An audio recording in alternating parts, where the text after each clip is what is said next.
नमस्कार महाराष्ट्र, सुप्रभात. यानंतर बुलेटिनमध्ये घेऊयात आतापर्यंतच्या सगळ्या महत्त्वाच्या बातम्यांचा वेगवान आढावा महाराष्ट्र लाईव्ह मधून. देशभरात 79व्या स्वातंत्र्य दिनाचा उत्साह आहे. ठिकठिकाणी कार्यक्रमांचं आयोजन करण्यात आलंय. अनेक शासकीय कार्यालयांना तिरंगी विद्युत रोषणाईही करण्यात आली आहे. मंत्र्यांच्या हस्ते ठिकठिकाणी ध्वजारोहण होणार आहे. भारताच्या स्वातंत्र्य दिनानिमित्त मंत्रालयात ध्वजारोहण समारंभाची जय्यत तयारी करण्यात आली आहे. पंतप्रधान मोदी आज लाल किल्ल्यावरून देशाला संबोधित करणार. लाल किल्ल्यावर होणाऱ्या कार्यक्रमात ऑपरेशन सिंदूरची झलकही पाहायला मिळणार. मोदी सलग 12व्यांदा ध्वजारोहण करून संबोधित करतील.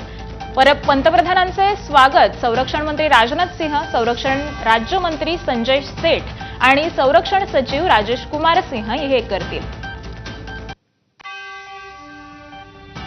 आज ऑपरेशन सिंदूरला 100 दिवस पूर्ण झालेत. स्वातंत्र्य दिनाच्या सोहळ्यात ऑपरेशन सिंदूरची झलक असेल. याच पार्श्वभूमीवर देशातील 96 शहरांमधील 142 ठिकाणी संध्याकाळी 5 वाजता देशभक्तीपर गाणी वाजवली जाणार आहेत. लष्कर, निमलष्करी दलांचे बँड विशेष सादरीकरण करतील.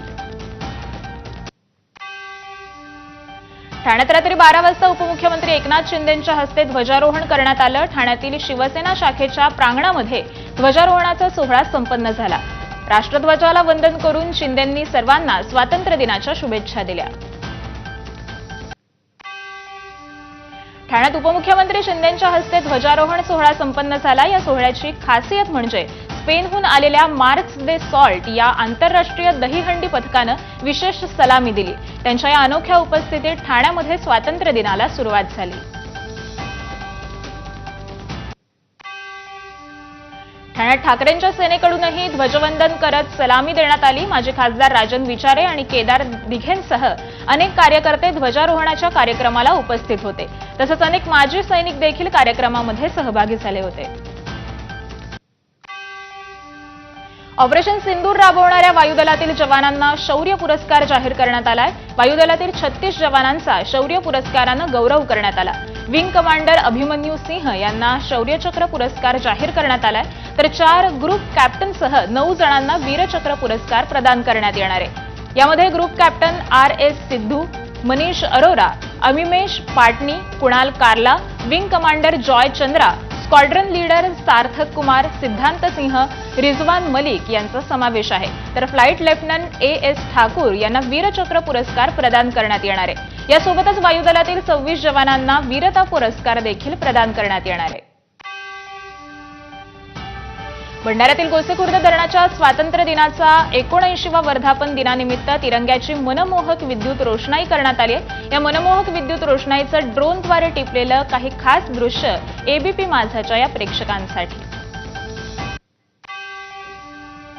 मंत्री छगन भुजबळ आज नाशिकमध्ये राष्ट्रवादीच्या कार्यालयाबाहेर ध्वजारोहण करणार. गोंदियामध्ये ध्वजारोहण करण्यास भुजबळांनी नकार दिला होता.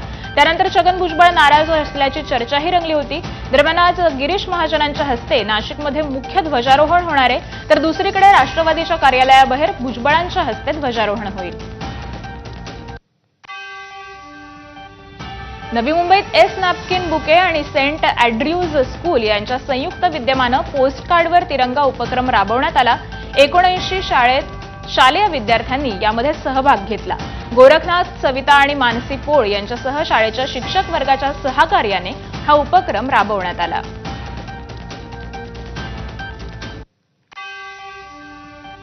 पालघर जिल्हाधिकारी कार्यालयाला तिरंगी विद्युत रोषणाई करण्यात आली आहे. तिरंग्याच्या विद्युत रोषणाईनं पालघर जिल्हाधिकारी कार्यालय हे उजळून निघालंय. विद्युत रोषणाई पाहण्यासाठी पालघरकरांनी गर्दी केली आहे. जेजुरी गडाला आकर्षक अशी विद्युत रोषणाई करण्यात आली. तिरंगी सजावट पाहण्यासाठी भाविक गडावर दाखल झाले. जेजुरी गडावरील मंदिराच्या गाभाऱ्यात देखील सजावट करण्यात आली आहे. सलग सुट्ट्या असल्यामुळे भाविकांची गडावर प्रचंड गर्दी झाली आहे. पिंपरी चिंचवडला पाणीपुरवठा करणाऱ्या पवना धरणाला आकर्षक अशी विद्युत रोषणाई करण्यात आली. पवना धरणाच्या सांडपाण्यावरून पाणी सोडण्यात आल्यामुळे ही तिरंगी विद्युत रोषणाई पाहण्यासाठी नागरिकांनी प्रचंड गर्दी केली आहे. तर सध्या पवना धरण 94% भरलं असून पिंपरी चिंचवडसह मावळकरांची वर्षभराची पाण्याची चिंता ही मिटलेली आहे.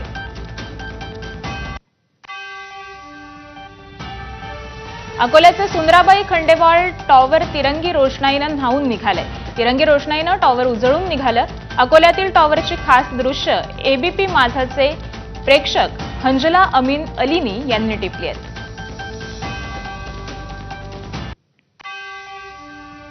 मुंबईतील अनेक भागात दहीहंडी निमित्ताने ठाकरे बंधूंचे बॅनर लागलेत. मुंबई महानगरपालिकेची हंडी आम्हीच फोडणार, मुंबईकरांचं ठरलंय. मुंबई महापालिकेत फक्त आणि फक्त ठाकरे ब्रँड, अशा आशयाचे बॅनर महाराष्ट्र सैनिक परेश तेलंग यांनी लावलेत.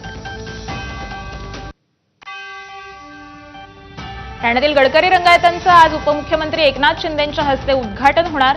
मागील 10 महिन्यांपासून गडकरी रंगायतांच्या नूतनीकरणाचं काम सुरू होतं, ते अखेर पूर्ण झालंय. नूतनीकरणात प्रामुख्यानं प्रवेशद्वाराची आधुनिक रचना, मुख्य वास्तूचं मजबूतीकरण, तालीम हॉलचं नूतनीकरण आणि मुख्य प्रवेशगृहातील संपूर्ण आसन व्यवस्था बदलणं, रंगकर्मी यांच्यातील असलेल्या ग्रीन रूममध्ये आवश्यक सुधारणा ह्या करण्यात आल्या आहेत.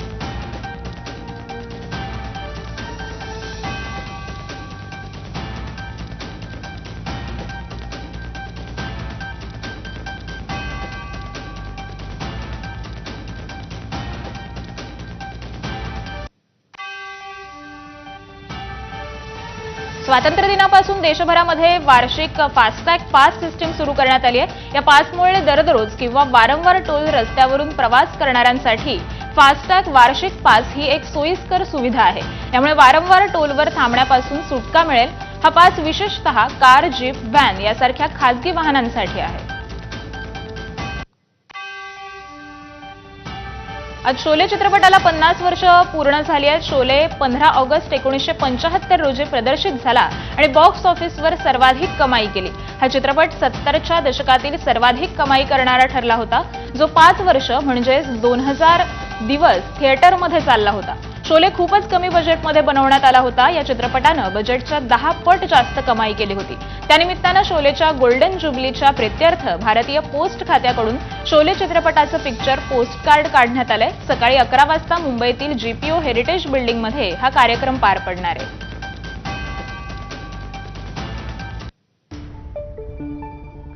आणि यानंतर